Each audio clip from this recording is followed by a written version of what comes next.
Hello students, मानव रोग discuss कर रहे थे अपन ने बताया था रोगों को उत्पत्ति के आधार पे दो वर्गों में बांटा जाता है। एक तो आनुवांशिक रोग और एक अर्जित या उपार्जित रोग। आनुवांशिक रोग जो आनुवांशिक संगठन में परिवर्तन से होते हैं और जीन द्वारा पीढ़ी दर पीढ़ी वंशागत होते हैं। उसके साथ में एक शब्द जोड़ा था अपन ने, जन्मजात रोग, जिसमें अपन ने डिफरेंस बता दिया था कि आनुवांशिक रोग सारे जन्मजात हैं। इसके अलावा जब माता के गर्भ में शिशु का पोषण होता है उस दौरान भी माता के रुधिर से अगर रोग कारक शिशु में ट्रांसफर हो जाता है बैक्टीरिया वायरस, तो वो रोग भी उसमें जन्म से हो जाता है। जैसे मैंने बताया HIV जो वायरस है, हेपेटाइटिस वायरस है, तो ये हैं तो वायरस जनित रोग, लेकिन ये जन्मजात रोग होते हैं, लेकिन इनको आनुवांशिक नहीं कह सकते। इसके बाद में अपन ने बताया अर्जित या उपार्जित रोग, ऐसे रोग जो वातावरणीय कारकों से उत्पन्न होते हैं। अब इन रोगों को अपन ने बताया था दो प्रकार से, संक्रामक और असंक्रामक। संक्रामक रोग वो हैं जो तेजी से प्रसारित होते हैं, पूरी आबादी को प्रभावित करते हैं, और असंक्रामक रोग वो हैं जो रोगी व्यक्ति तक ही सीमित हैं, केवल रोगी व्यक्ति तक ही सीमित हैं, वो है असंक्रामक रोग। जैसे अगर हमारे परिवार में किसी को टीबी हो रही है, कोरोना ले लें, हो रहा है, तो वो डेफिनेटली परिवार में सभी सदस्यों में संक्रमित होंगे उससे। अगर परिवार में किसी को एलर्जी है, परिवार में किसी को एलर्जी है, या परिवार में किसी को लकवा हुआ, पैरालिसिस हुआ, या किसी को मिर्गी के दौरे आते हैं, तो ये असंक्रामक रोग हैं, वो रोग हमारे अंदर नहीं आ रहे। फिर संक्रामक रोगों में अपन ने बताया कि बैक्टीरिया के रोग, वायरस के रोग, प्रोटोजोआ जो भी परजीवी कारक है, इसमें से अपन ने दो शब्द यूज किए थे, एक रोग कारक और एक रोग वाहक। रोग कारक पैथोजन, वे सभी सूक्ष्म जीव जो रोग उत्पन्न करते हैं वो रोग कारक होते हैं। दो कैटेगरी में इनको बांटते हैं, भौतिक और जैविक। जैसे अल्ट्रावायलेट रेज, एक्सरेज, इनके प्रभाव से भी अपने अंदर रोग उत्पन्न हो जाते हैं, तो ये भौतिक कारक हैं, जबकि जितने भी बैक्टीरिया वायरस हैं वो सारे जैविक कारक हैं। तो जो रोग उत्पन्न करते हैं वो रोगजनक, तो रोगजनक के लिए अपन शब्द यूज करते हैं पैथोजन, और पैथोलॉजी कहा जाता है रोग कारकों का अध्ययन या रोगों का अध्ययन। उसी में फिर अपन ने जोड़ा रोगवाहक, वेक्टर। रोगवाहक का मतलब है जो रोग को प्रसारित कर रहा है। अब रोग का प्रसार संदूषित जल, संदूषित भोजन, संदूषित वायु, संदूषित रुधिर, रोगी व्यक्ति का संपर्क, संदूषित वस्त्र, संदूषित औजार, मच्छर, मक्खी, ये सब रोगवाहक हैं जो रोग को फैलाते हैं। और इन रोगवाहक से अगर अपन बच के रहते हैं, वही बोला जाता है बचाव, या जिसको अपन कहें कि हमारी स्वस्थता, कि हम रोग कारकों से कितना बच रहे हैं। रोग कारकों से बचेंगे तो डेफिनेटली रोग हमारे शरीर में होंगे ही नहीं, क्योंकि रोग कारक हमारे शरीर में पहुंच ही नहीं पाएंगे। इसमें अपन ने सबसे पहले आनुवांशिक रोग शुरू किए। आनुवांशिक रोग में अपन ने डिस्कस किया था एक तो हीमोफीलिया, वह आनुवांशिक रोग जिसमें चोट लगने पर रुधिर का थक्का नहीं बन पाता है। इस रोग को सबसे पहले ब्रिटिश राज परिवार की महारानी विक्टोरिया में खोजा गया, तो इसको रॉयल डिजीज भी बोला जाता है। इसमें रुधिर एविलस रूप से बहता रहता है, रुधिर का थक्का नहीं बनता, तो ब्लीडर्स रोग भी कहा जाता है। इसकी वंशागति के लिए अपन ने बताया, और वर्णांधता, जिसमें व्यक्ति प्राथमिक रंगों, खासतौर से लाल और हरा, को देख नहीं पाता है या भेद नहीं कर पाता है, वो है वर्णांधता। हमारे नेत्र में रेटिना पर प्रतिबिंब बनता है। रेटिना पर प्रकाश की उपस्थिति में रंगों की पहचान के लिए प्रकाश के प्रति संवेदी संरचना पाई जाती है, शंकु। अगर शंकु निर्माण दोषपूर्ण होता है तो फिर वर्णांधता की स्थिति आती है। इसके बाद में अपन ने इसकी वर्णांधता की वंशागति देखी। हीमोफीलिया और वर्णांधता में एक्स जो जीन है उस पे इसके जो रोग कारक जीन पाए जाते हैं, एक्स लिंग गुणसूत्र पर। महिलाएं सामान्यतः इस रोग में वाहक होती हैं, और रोगग्रस्त और रोगजनक की स्थिति जो अपन ने अलग अलग बताई पुरुष के लिए, उसके संबंधित 2-3 एग्जाम्पल हल किए। उसके बाद में अपन ने बताया था सिंड्रोम डिस्कस कर रहे थे अपन, और सिंड्रोम में पहला पढ़ा था अपन ने डाउन सिंड्रोम। सिंड्रोम मैंने बताया था आनुवांशिक विकार युक्त संतति, गुणसूत्रीय परिवर्तन से आनुवांशिक विकार युक्त संतति, उनको नाम दिया जाता है सिंड्रोम। इसमें पहला डिस्कस किया अपन ने डाउन सिंड्रोम। मनुष्य का जो 21 नंबर क्रोमोसोम है उसका ट्राइसोमी हो जाने से, एक गुणसूत्र बढ़ जाने से यह विकार उत्पन्न होता है। और इसके लक्षणों में जो बताया था अपन ने कि मंगोलियाओं लोगों की तरह सिर बड़ा होता है, धड़ का आकार छोटा होता है, पैरों का आकार छोटा होता है, धड़ का बड़ा होता है, पैरों के तलवे सपाट होते हैं, और ये मंदबुद्धि होते हैं साथ में, इनको बोला जाता है मंगोलियाई मूर्ख। यहाँ तक अपन ने डिस्कस किया था। अब सिंड्रोम में दूसरा जो मैं बता रहा हूं वो मैं बता रहा हूं पटाऊ सिंड्रोम। सिंड्रोम में अपन जो दूसरा डिस्कस करने जा रहे हैं पटाऊ सिंड्रोम, और पटाऊ सिंड्रोम है मनुष्य के 13वें गुणसूत्र में एकादि सूत्रण से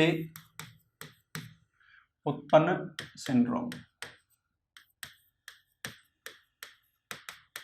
मनुष्य के 13वें गुणसूत्र में एकादि सूत्रण से उत्पन्न सिंड्रोम। तो यहां पर स्थिति क्या होगी, वही 45 प्लस XX या 45 प्लस XXY,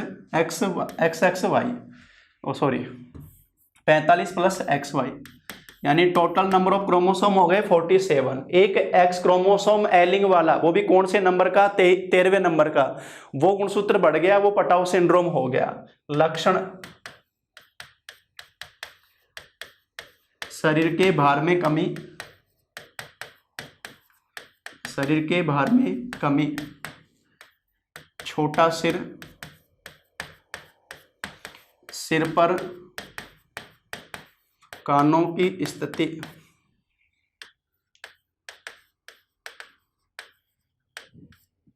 कुछ नीचे की ओर, यानी जो अपने सिर पे कान होते हैं ना, सिर पे जो अपने कानों की स्थिति है वो सामान्य से कुछ नीचे होती है। चेक कर लो अपने, किसी के ऊपर नीचे तो नहीं है। तो सामान्य सिर पर कानों की स्थिति कुछ नीचे की ओर, सामान्य स्थिति से कुछ नीचे की ओर होती है। इसके अलावा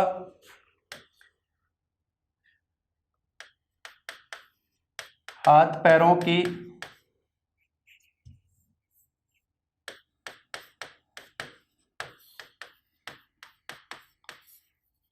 अंगुलियों की संख्या अधिक होना, खासतौर से 6 अंगुलियां पाया जाना। हाथ पैरों की अंगुलियों की संख्या अधिक होना, 6 अंगुलियों का पाया जाना, इस तरह का लक्षण आ जाता है। इसके अलावा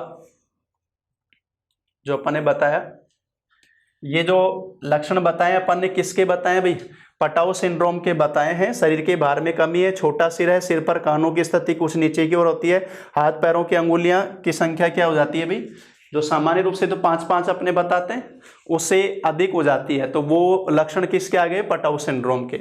और कौन से क्रोमोसोम में एकादि सूत्रण से हुआ, वो 13वें क्रोमोसोम में। ये खासतौर से याद रखने की चीज है।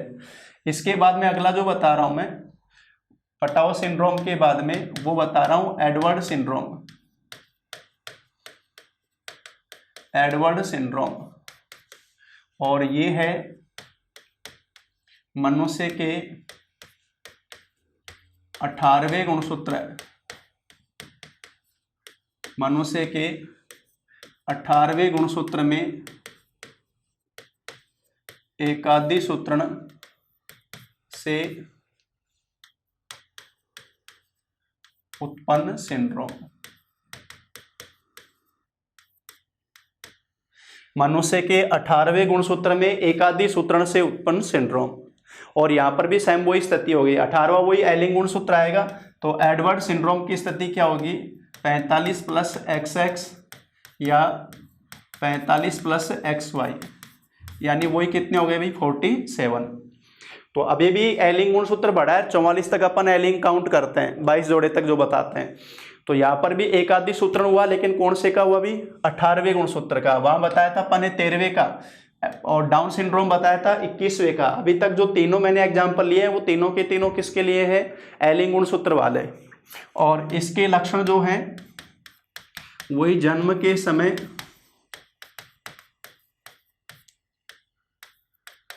शरीर के भार में कमी, शरीर के भार में कमी, छोटा सिर, जबड़े का कम विकास, जबड़े का कम विकास। इसके अलावा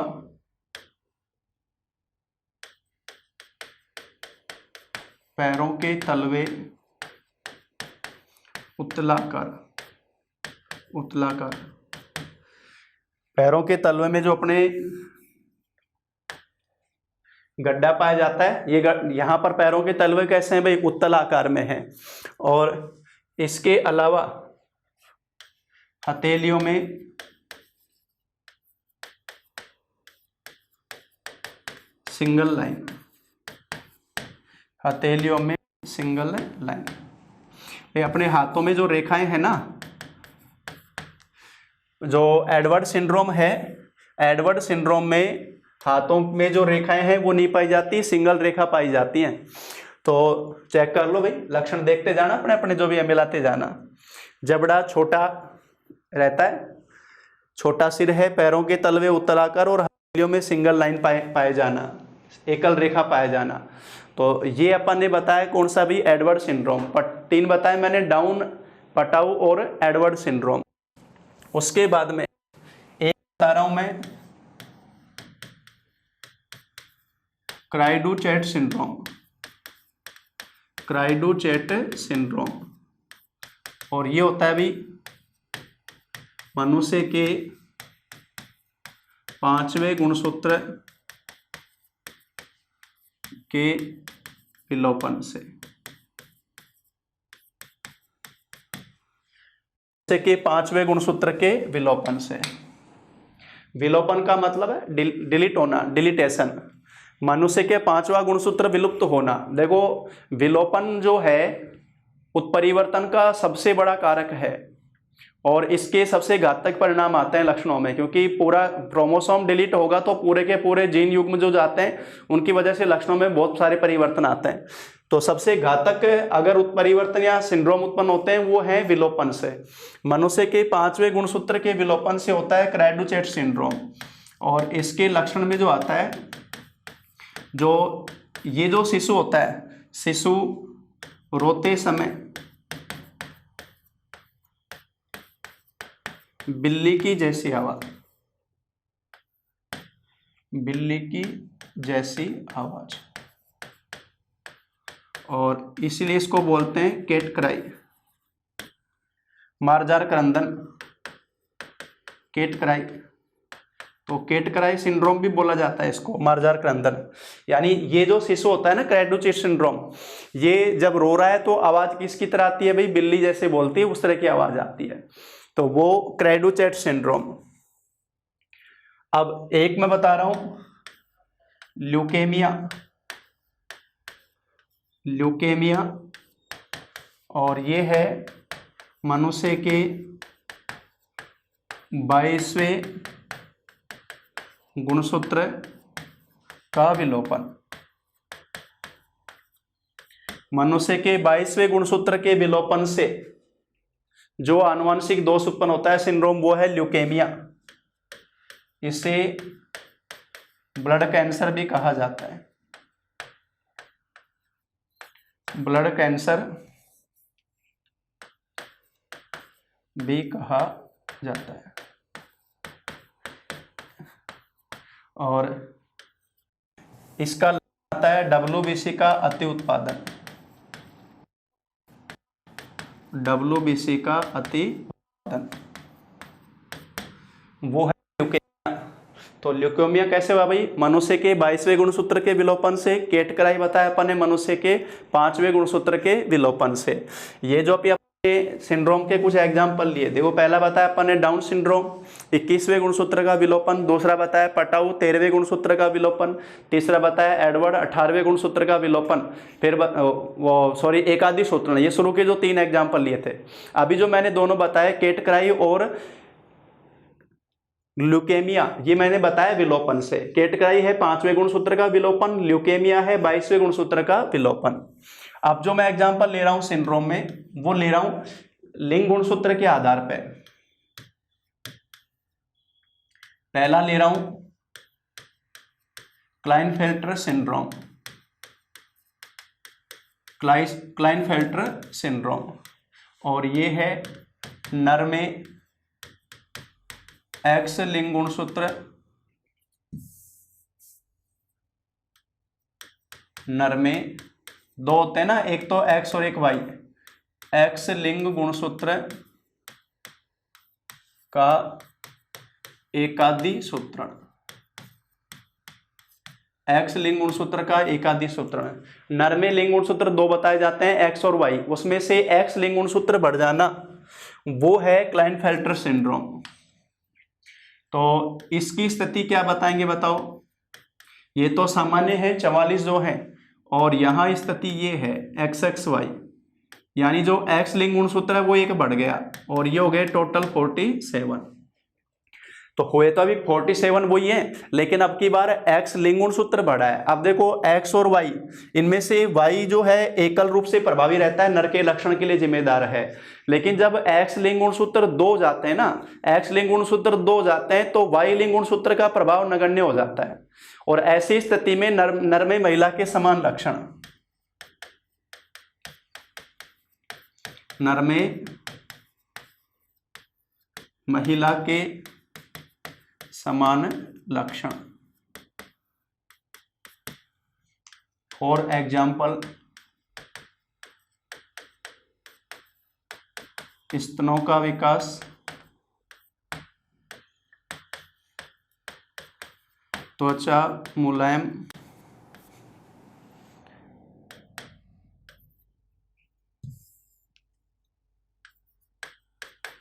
नर जननांग विकसित नहीं। और इसलिए इनको बोला जाता है, इनको नाम दिया जाता है बंदे नर, स्ट्राइल मेल।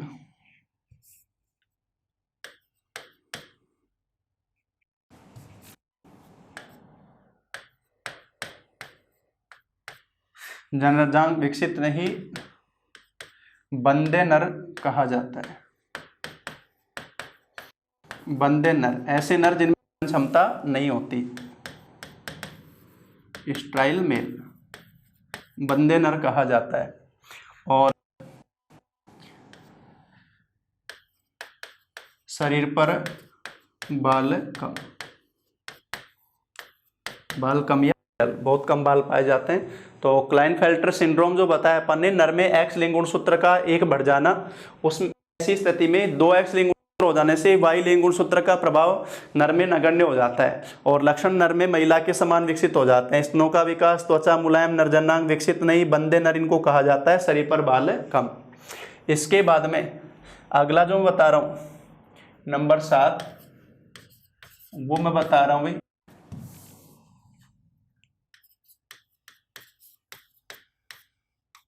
Jacob syndrome.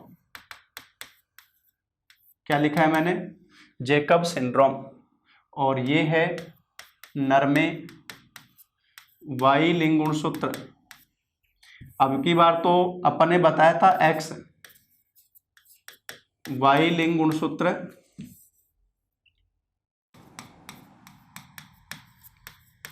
वाई लिंग गुणसूत्र में एकादी सूत्रण, यानी अब की बार जो एकादी सूत्रण हुआ है नर में वाई लिंग गुणसूत्र का हुआ, तो अब की बार इसकी स्थिति ये होगी 44 प्लस एक्स वाई वाई हुए तो वही 47 है, लेकिन लिंग गुणसूत्र अब की बार एक्स की जगह कौन सा बढ़ गया है, वाई बढ़ गया है। तो इसकी स्थिति बन गई 44 प्लस एक्स वाई वाई।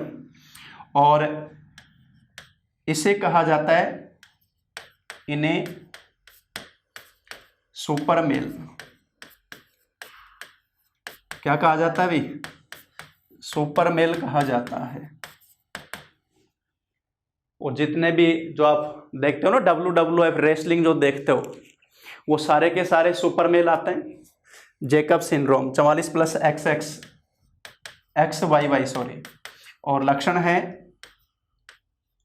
हिंसक प्रवृत्ति, ये इनसे जो टकराएगा तो फिर सोच लेना, हिंसक प्रवृत्ति, मरने मारने पर उतारू। जैसे वो WWF रेसलिंग में लड़ते हैं, वो मरने उनका कोई मतलब नहीं है, तो मरना या मारना बस। हिंसक प्रवृत्ति, शारीरिक विकास अधिक, शारीरिक विकास अधिक, लंबाई हो जाती है 7 से 8 फुट, लंबाई 7 से 8 फीट, शारीरिक विकास अधिक, और मांसपेशियों का अधिक विकास। पफी मसल्स, मांसपेशियों का अधिक विकास। तो ये जो लक्षण आते हैं वो कौन से सिंड्रोम में आते हैं भाई? जैकब सिंड्रोम में, जिसको अपन बोलते हैं सुपर मेल। अच्छा, एक इसी में बता रहा हूं मैं, super female, super female, super male का नाम है, तो इसके साथ में ये और सिंड्रोम बता देता हूं, सुपर फीमेल। और सुपर फीमेल की स्थिति है 44 प्लस XXX। बताओ वही टोटल कितने हुए? 47। लेकिन जो सामान्य मादा होगी वो तो XX, 44 प्लस XX, यहाँ पर XXX ये स्थिति। अच्छा, इसमें एक ध्यान रखना, जनन क्षमता पर प्रभाव नहीं आता, जनन क्षमता प्रभावित नहीं। जैसे अपन ने इससे पहले पढ़ा, क्लाइनफेल्टर सिंड्रोम में जनन क्षमता नहीं रहती है, लेकिन जैकब सिंड्रोम में सुपर मेल के अंदर जनन क्षमता पे प्रभाव नहीं आ रहा है, केवल शारीरिक विकास अधिक हुआ है। और सुपर फीमेल ये स्थिति, बताओ इसके लक्षण बात करेंगे तो वही हिंसक प्रवृत्ति, हिंसक प्रवृत्ति, शारीरिक विकास अधिक, लंबाई वही सामान्य से अधिक होगी भाई, 7 से 8 फीट, और जनन क्षमता प्रभावित नहीं है, जनन क्षमता बनी,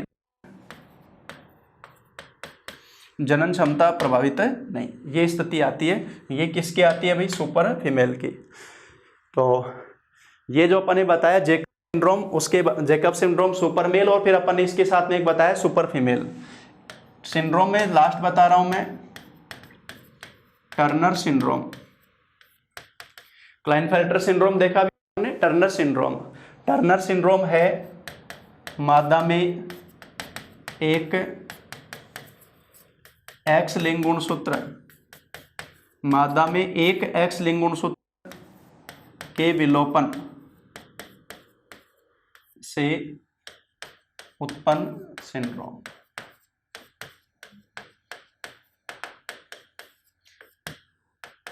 से उत्पन्न सिंड्रोम। तो इसकी स्थिति है 44 प्लस X0। इसको बोला जाता है एक न्यून सूत्रण। अब तक अपन ने जो एग्जाम्पल लिए ना, वो सारे लगभग आए एकादि सूत्रण, ट्राइसोमी। ये है मोनोसोमी, एक न्यून सूत्रण, मोनोसोमी। ट्राइसोमी अपन ने देखी, एक गुणसूत्र बढ़ जाना। मोनोसोमी एक गुणसूत्र की संख्या, कुल गुणसूत्र संख्या में एक की कमी। तो 46 की जगह कितने हो गए? 45। 44 प्लस X0, एक X लिंग गुणसूत्र कम हो गया, तो इन्हें X0 मादा भी कहा जाता है। इन्हें X0 मादा भी कहा जाता है। इन्हें X0 मादा भी कहा जाता है। वो स्थिति किसकी आती है भाई? टर्नर सिंड्रोम की। तो ये जो अपन ने बताया, अब इसमें लक्षण में यही आएगा। देखो यहाँ पर वाई वाला तो कोई ऐसा प्रभाव आया नहीं, जैसे अपन ने क्लाइनफेल्टर में देखा कि नर में महिला के लक्षण आ गए, वहां तो ये था कि X बढ़ गया था। यहाँ तो मादा का जो X है 2, वो भी एक कम हो गया। तो यहाँ नर वाला ऐसी कोई स्थिति नहीं। कहीं तो इसको उल्टा याद कर लेते हैं कि उसमें तो नर में महिला के समान है, इसमें महिला में नर के समान, ऐसा कुछ नहीं है। बस यही है कि एक तो स्तनों का विकास नहीं हो पाता, स्तनों का विकास नहीं, तो इसके लिए बोला जाता है फ्लैट चेस्ट। जननांग विकसित नहीं,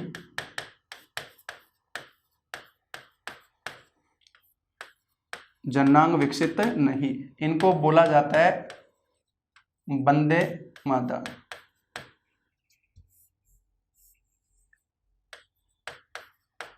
बंदे मादा, स्ट्राइल फीमेल, बंदे मादा कहा जाता है। ये स्थिति। तो ये सिंड्रोम के अपन ने अलग अलग एग्जाम्पल लिए, जो सारे अपन ने देखे आनुवांशिक रोगों में आते हैं। आनुवांशिक रोग में पहला अपन ने डिस्कस किया था हीमोफीलिया, फिर वर्णांधता, और फिर मैंने बताए हैं सिंड्रोम वाले सारे। और सिंड्रोम में अलग अलग, इसी के अंदर अपन ने जो देखे सारे के सारे सिंड्रोम किस रोग में आते हैं भाई, आनुवांशिक रोग में आते हैं। एक देखो आनुवांशिक रोग में और बता रहा हूं मैं, आनुवांशिक रोग में अगला जो ले रहे हैं अपन,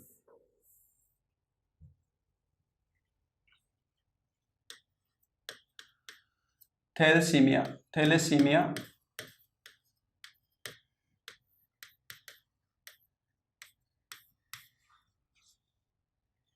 थैलेसीमिया नाम सुना है थैलेसीमिया का? क्या है भाई थैलेसीमिया? देखो अपन ने जब अपन तंत्र पढ़े तो उसमें पढ़ा था अपन ने कि नवजात शिशु या अपन ये कहें कि भ्रूण अवस्था में आरबीसी का निर्माण होता है यकृत ग्रंथि में, क्योंकि उस समय बोन मेरो डेवलप नहीं होता है।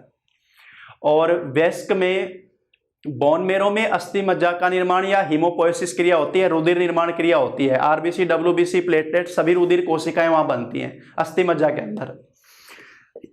थैलेसीमिया वो आनुवांशिक रोग है जिसमें अस्थि मज्जा के अंदर आरबीसी निर्माण प्रक्रिया नहीं होती है, एरिथ्रोपोएसिस क्रिया नहीं हो पाती है। तो इस आनुवांशिक रोग में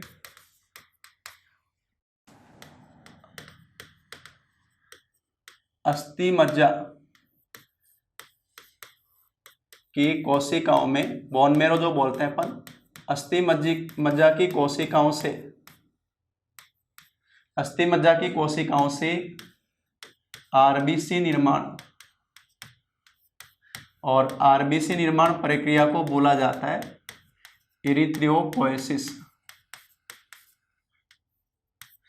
आरबीसी निर्माण नहीं होता है। और अपन ने बताया था मनुष्य में आरबीसी का अधिकतम जीवन काल बताया जाता है 120 दिन। पर डे पता नहीं हमारी कितनी आरबीसी खत्म होती हैं, डैमेज होती हैं, और नई आरबीसी लगातार बनती रहती है अस्थि मज्जा में। लेकिन बताओ आरबीसी खत्म तो हो और नई नहीं बनेगी, वो है थैलेसीमिया। व्यक्ति एनीमिया से पीड़ित रहता है, आरबीसी की कमी, और ऐसी स्थिति में क्योंकि आरबीसी निर्माण ही नहीं हो पा रहा, तो हर 3-4 माह में व्यक्ति को लगातार रुधिर प्रदान करना होता है।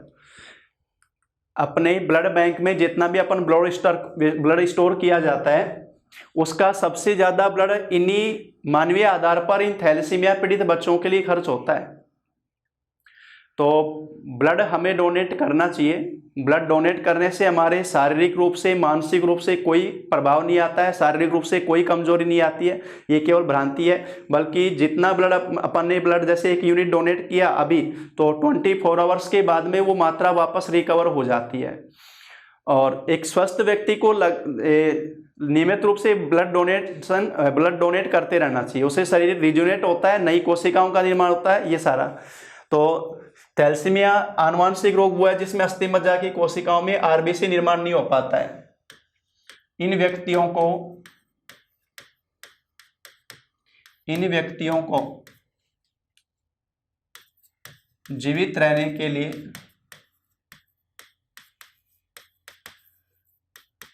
लगातार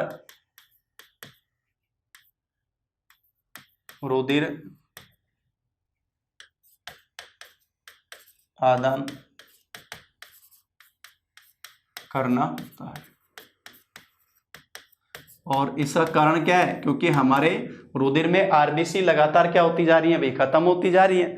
तो नई आरबीसी निर्माण नहीं हो पा रहा है, तो व्यक्ति और रुधिर में आरबीसी का पर्याप्त मात्रा में होना जरूरी है, नहीं ऑक्सीजन की सप्लाई कैसे हो पाएगी, कोशिकाओं में ऊर्जा निर्माण कैसे होगा, ये सारा। तो ये जो स्थिति है आनुवांशिक रोग, कौन से आनुवांशिक रोग में आरबीसी का निर्माण नहीं हो पाता भी? थैलेसीमिया में। एक इसी से मिलता जुलता वर्ड आता है sickle cell anaemia. Sickle cell anaemia, sickle जो वर्ड है इसका हिंदी अर्थ होता है भाई हंसियाकार। एनीमिया सब तो सुना ही अपन ने। सिकल सेल हंसियाकार कोशिका, सिकल सेल का मतलब है हंसियाकार कोशिका। एनीमिया शब्द जोड़ दिया तो ये आरबीसी के लिए आएगा। तो इस आनुवांशिक रोग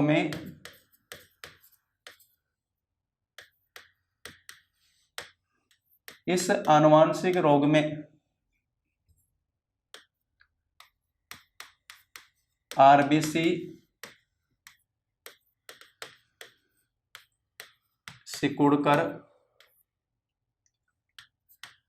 हसिया जानते हो ना, खेत में यूज करते हैं ना अपन, हसियाकार हो जाती है।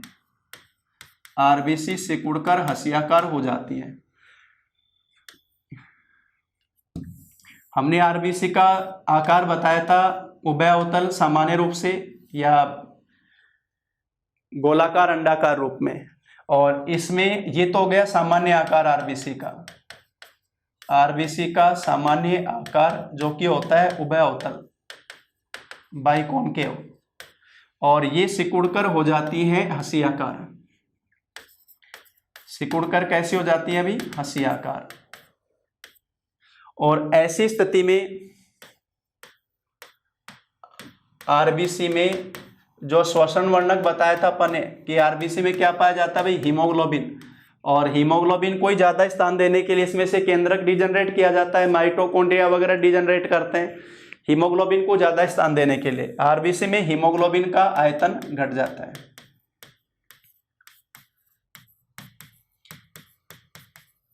तो ऐसी स्थिति में आरबीसी से ऑक्सीजन परिवहन क्षमता कम हो जाती है,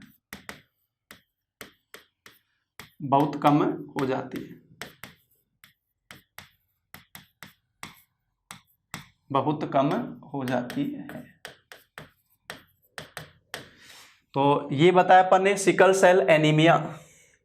सिकल वर्ड है हसिया, कोशिका सेल होगी, एनीमिया खून की कमी, आरबीसी की कमी। आरबीसी की कोशिका, आरबीसी की संख्या में कमी, क्योंकि आरबीसी सिकुड़कर हसियाकार होती जा रही है और इसमें सिकुड़कर हसियाकार हो गई तो हीमोग्लोबिन का आयतन घट जाएगा आरबीसी में, और हीमोग्लोबिन का आयतन घटेगा तो फिर ऑक्सीजन परिवहन की क्षमता बहुत कम हो जाती है।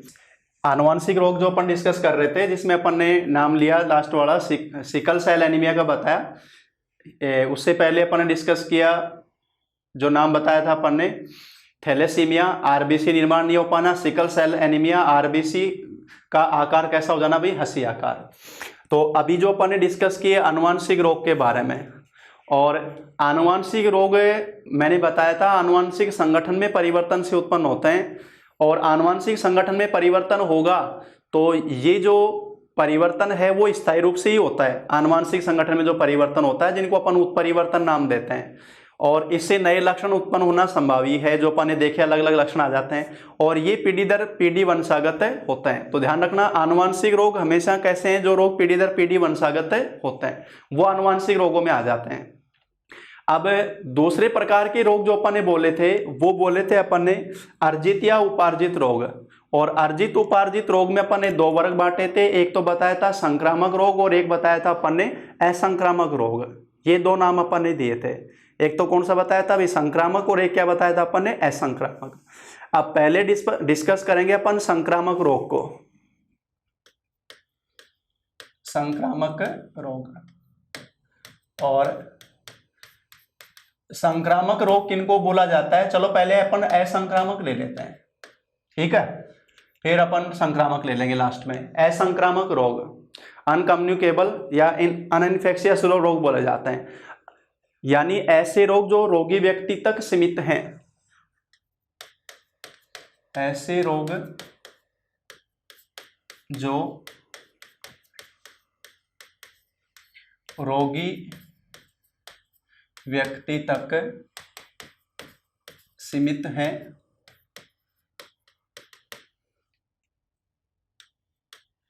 ये रोग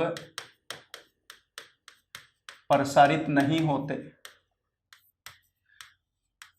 तो ये रोग जो है ना, ये आबादी में प्रसारित नहीं होते, तो आबादी को प्रभावित नहीं करते हैं, वो असंक्रामक रोगों में आते हैं।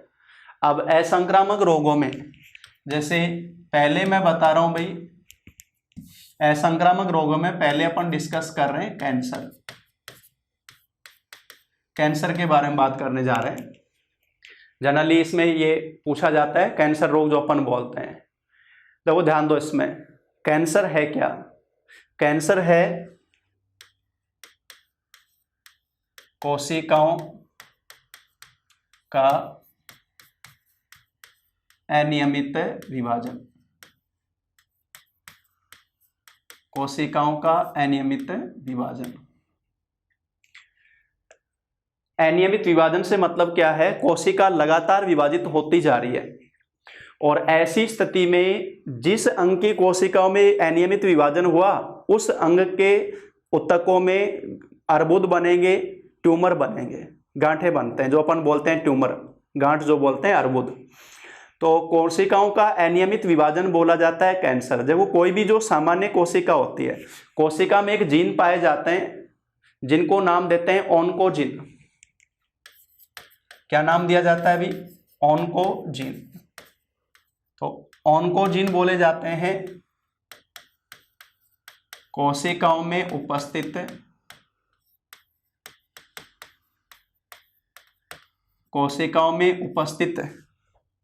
कैंसर जीन, इनको नाम दिया जाता है ऑन्कोजीन। कोशिकाओं में उपस्थित कैंसर जीन। ये जो ऑन्कोजीन है ना, ये निष्क्रिय होते हैं, निष्क्रिय रूप में पाए जाते हैं, निष्क्रिय रूप में उपस्थित। अब एक शब्द आता है जो मैं लिख रहा हूं, कैंसर कारक, या जिनको नाम दिया जाता है कार्सिनोजन, कैंसर कारक। ये क्या है भी? वे कारक जो कोशिकाओं में, जो हमारी सेल्स में ऑन्कोजीन को सक्रिय करते हैं, ऑन्कोजीन को सक्रिय करते हैं। वे कारक जो कोशिकाओं में ऑन्कोजीन को सक्रिय करते हैं उनको नाम दिया जाता है कार्सिनोजन, कैंसर कारक, कैंसर कारक। फॉर एग्जाम्पल, अगर हम लगातार एक्सरेज के प्रभाव में आते हैं, बार बार एक्सरे करवाना भी कैंसर का कारण बनता है, क्योंकि इससे जिस अंग में ये एक्स किरणें गुजरती हैं उन अंग की कोशिकाओं में इनसे ऑन्कोजीन सक्रिय हो जाते हैं। यूवी रेज, अल्ट्रावायलेट रेज, पराबैंगनी किरणें, इनके प्रभाव से भी सेम वही स्थिति आती है, ऑन्कोजीन सक्रिय हो जाते हैं। इसी प्रकार से फिनॉल, जैसे अपन एक ये फिनॉल अपन एल्कोहल बोलते हैं, केमिस्ट्री पढ़ते हैं अपन, जैसे सामान्य बाजार नाम अपन सुनते हैं फिनाइल। एक मस्टर्ड गैस, मस्टर्ड गैस सरसों के दहन से उत्पन्न जो गैस होती है ना, मस्टर्ड गैस बोलते हैं उसको, मस्टर्ड शब्द आता है सरसों के लिए। तो इसी प्रकार से एक तंबाकू में आता है निकोटीन, एल्केलॉइड है, तंबाकू पत्तियों में उपस्थित निकोटीन एल्केलॉइड है, ये भी ऑन्कोजीन को सक्रिय करता है। तो ये सारे वो कारक हैं जो किसको सक्रिय कर रहे हैं भी? ऑन्कोजीन को। मैंने बताया कोशिकाओं में उपस्थित कैंसर जीन कहलाते हैं ऑन्कोजीन, जो किस रूप में पाए जाते हैं? निष्क्रिय रूप में। इनको सक्रिय करने वाले कारक कौन हो गए? कैंसर कारक, कार्सिनोजन। और वो कार्सिनोजन ये हैं। इन कार्सिनोजन के प्रभाव से ऑन्कोजीन सक्रिय हो जाते हैं। अब अगर किसी भी शरीर की कोशिकाओं में, शारीरिक अंग की कोशिकाओं में ऑन्कोजीन सक्रिय हो जाएंगे तो वो कोशिकाएं अनियमित रूप से विभाजित होना शुरू हो जाती हैं। उन कोशिकाओं में अनियमित विभाजन शुरू हो जाता है, और अनियमित विभाजन जब शुरू हो गया तो अब उस कोशिका को नाम देते हैं कैंसर सेल। देखो सामान्य कोशिका का मतलब जिसमें ऑन्कोजीन क्या है भाई? निष्क्रिय है। सामान्य कोशिका का मतलब है जिसमें ऑन्कोजीन है, निष्क्रिय है। और कार्सिनोजन के प्रभाव से, यानी कैंसर कारक, कार्सिनोजन के प्रभाव से जब इनमें ऑन्कोजीन सक्रिय हो जाते हैं तो अब उस सामान्य कोशिका को क्या नाम देते हैं? Cancer cell. तो बताओ सामान्य कोशिका और कैंसर सेल में डिफरेंस क्या है? कि सामान्य कोशिका में ऑन्कोजीन है निष्क्रिय, और कैंसर सेल का मतलब है ऑन्कोजीन कैसे हो गए? सक्रिय। ऑन्कोजीन सक्रिय हो जाना वो है कैंसर सेल। तो सामान्य कोशिका में कैंसर जीन निष्क्रिय हैं, ऑन्कोजीन निष्क्रिय हैं, कार्सिनोजन के प्रभाव से सक्रिय हो जाते हैं, अब उसको कैंसर सेल नाम देते हैं। और कैंसर सेल का मतलब है अनियमित विभाजन, और अनियमित विभाजन से बनते हैं फिर अर्बुद। तो ये जो कैंसर सेल है, इन कैंसर सेल में होना शुरू हो जाता है अनियमित विभाजन शुरू, अनियमित विभाजन शुरू, और इससे होता है अर्बुद निर्माण। अर्बुद जिसको इंग्लिश में बोलते हैं ट्यूमर, सुनते हैं अपन, अर्बुद निर्माण, ये है कैंसर। इसमें आए। और कैंसर जिनको अपन ने नाम दिया ऑन्कोजीन, तो एक शब्द आता है ऑन्कोलॉजी। ऑन्कोलॉजी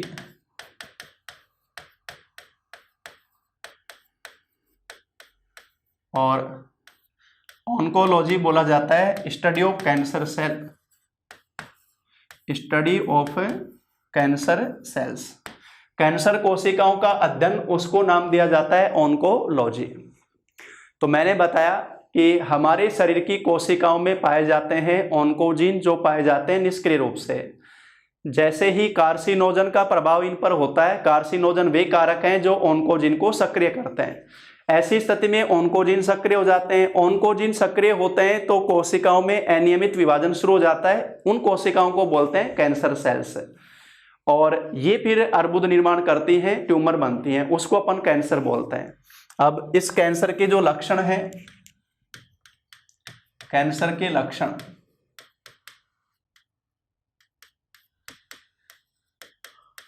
शरीर के भार में अचानक तेजी से कमी, शरीर के भार में अचानक तेजी से कमी, लगातार सिर दर्द व पेट दर्द, लगातार सिर दर्द व पेट दर्द रहना,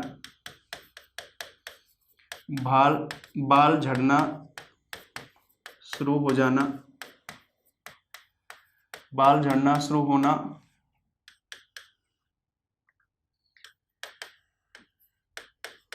स्तनों का आकार बढ़ना,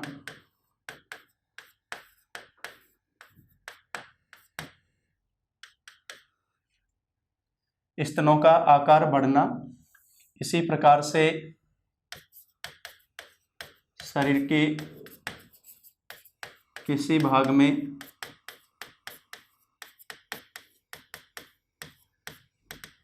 गांठें बन जाना, शरीर के किसी भाग में गांठें बन जाना। और इसी में एक लक्षण आता है महिलाओं में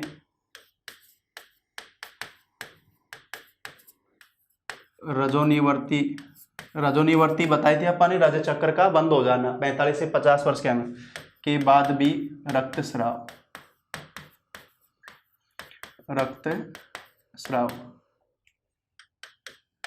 बेचैनी रहना,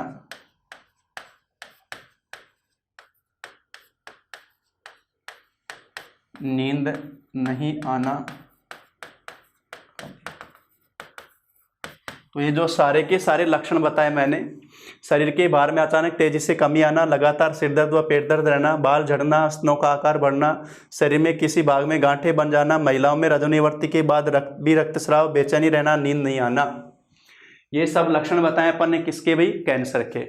अब ये जो कैंसर है अपन ने बताया कैंसर कोशिकाओं का, यानी सामान्य कोशिकाओं में जब ऑन्कोजीन सक्रिय हो जाते हैं तो वो कैंसर कोशिका कहलाती है, जिनमें लगातार विभाजन, अनियमित विभाजन होता है, वो है कैंसर जो अपन ने बताया था। अब ये जो कैंसर है ना, इसमें देखो 3 तरह से नाम कैंसर जो है उसमें मैं प्रकार बता रहा हूँ। कैंसर के प्रकार में मुख्य रूप से जो बताते हैं,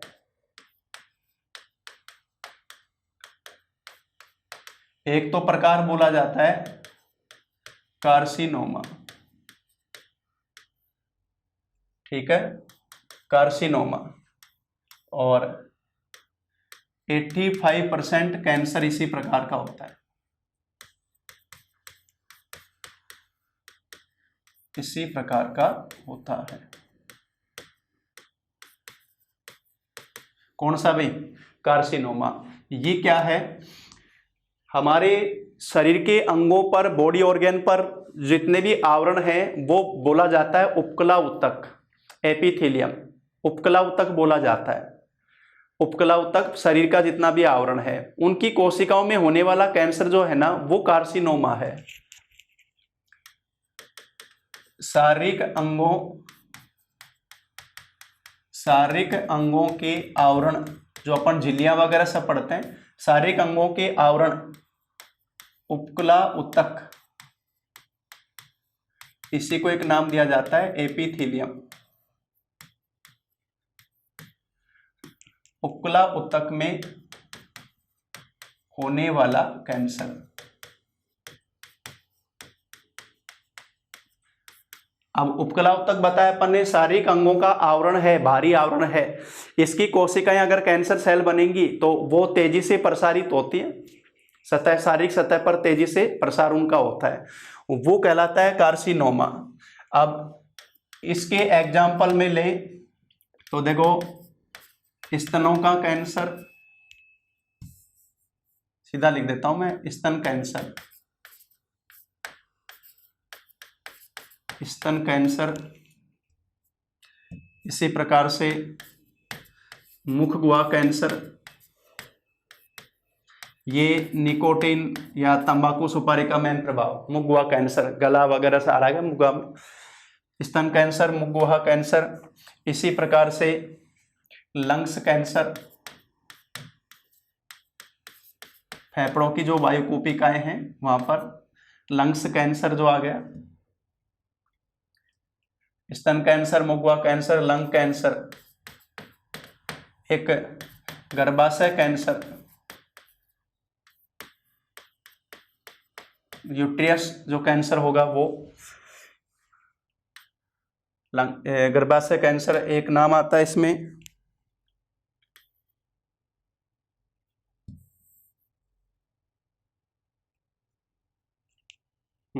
ये जो कुछ एग्जाम्पल अपन ने बताया, जैसे अपन ने बताया स्तन कैंसर, मुख गुहा कैंसर, लंग्स कैंसर, गर्भाशय कैंसर, ये जो आवरण का जितना भी आ गया, या किडनी का जो भारी आवरण का कैंसर आ गया, वो इस तरह के जो कैंसर आते हैं वो सारे के सारे किस में आ गए भी? कार्सिनोमा में। अग्नाशयी ग्रंथि का कैंसर जो आ गया,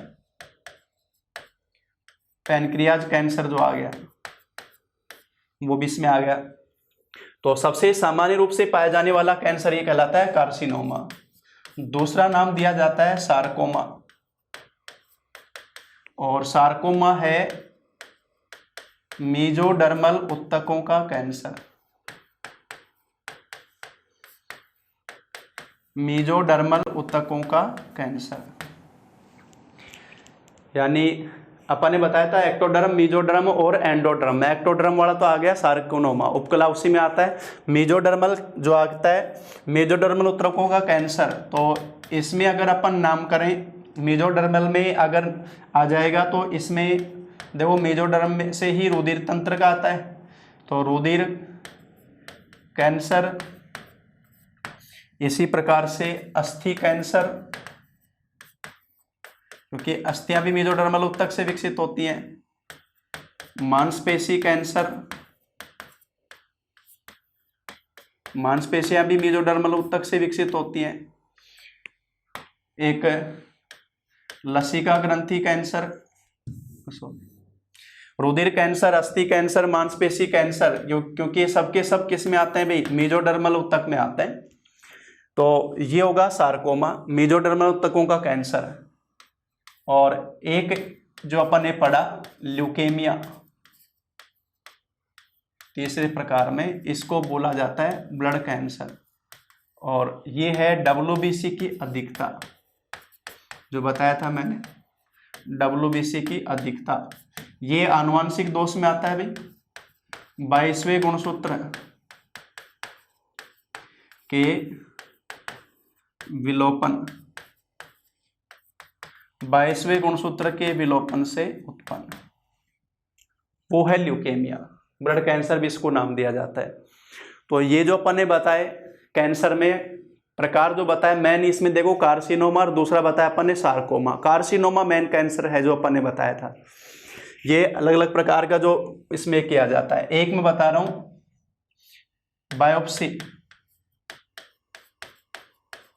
बायोप्सी टेस्ट,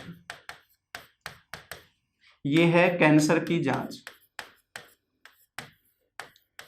कैंसर की जांच।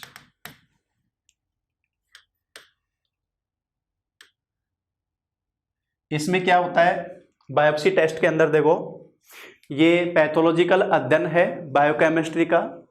इसमें क्या अध्ययन किया जाता है कि जिस अंग में कैंसर कोशिका होने की संभावना है वहाँ के शारीरिक ऊतकों को लिया जाता है, हटाकर वहाँ से शारीरिक ऊतकों को लिया जाता है, चाहे वो एपिथेलियम का है या मेसोडर्मल का है।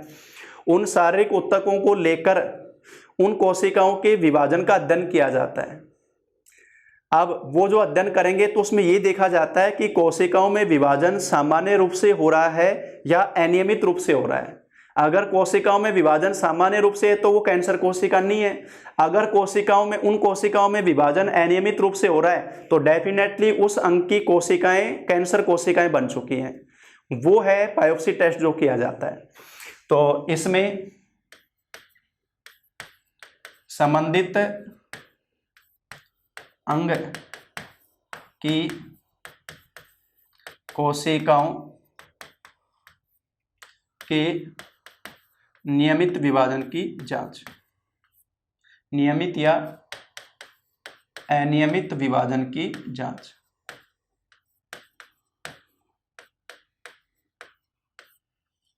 का पैथोलॉजिकल अध्ययन,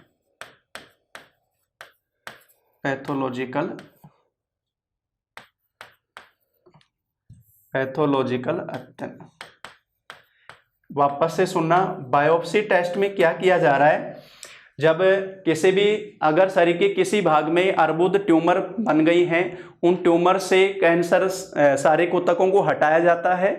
जैसे किसी को यूट्रस का कैंसर हुआ, अगर वहाँ गांठ या वहाँ जो यूट्रस का जो स्तर है वहाँ से शारीरिक ऊतकों को हटाते हैं, उन ऊतकों का फिर पैथोलॉजिकल अध्ययन किया जाता है। लैब के अंदर ये देखा जाता है कि उन कोशिकाओं में जो विभाजन हो रहा है वो नियमित रूप से हो रहा है या अनियमित रूप से हो रहा है। बताओ, नियमित रूप से हो रहा है तो वो सामान्य कोशिकाएं हैं, अभी उनमें ऑन्कोजीन सक्रिय नहीं हुआ है। अगर वो विभाजन अनियमित रूप से हो रहा है तो डेफिनेटली वो कोशिका कैसी बन चुकी है, कैंसर सेल बन चुकी है। ये अध्ययन किया जाता है बायोप्सी टेस्ट के अंदर। तो कैंसर जांच जो किया जाता है बायोप्सी टेस्ट। अब कैंसर उपचार के लिए जो प्रारंभिक स्तर पर अगर कैंसर को पहचान लिया जाता है तो कैंसर का उपचार संभव है। उसमें एक तो आता है रेडियोथेरेपी।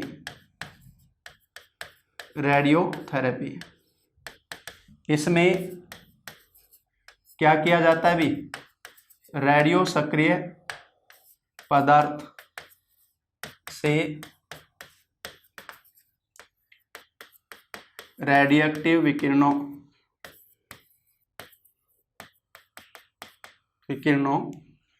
को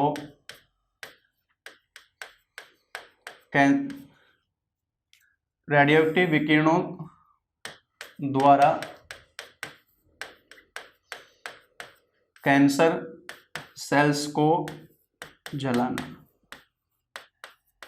इसमें क्या करते हैं भाई, रेडियोथेरेपी में रेडियोएक्टिव विकिरण को, जैसे कोबाल्ट 60 या फिर रेडोन वगैरह, ये तो रेडियोएक्टिव विकिरणें जो होती हैं उनको जिस अंग में कैंसर की शारीरिक ऊतकों में कैंसर सेल्स मौजूद हैं वहाँ की कैंसर सेल्स को जलाया जाता है। अब कैंसर सेल्स जलती हैं तो साथ में अन्य कोशिकाओं का भी नुकसान होता है।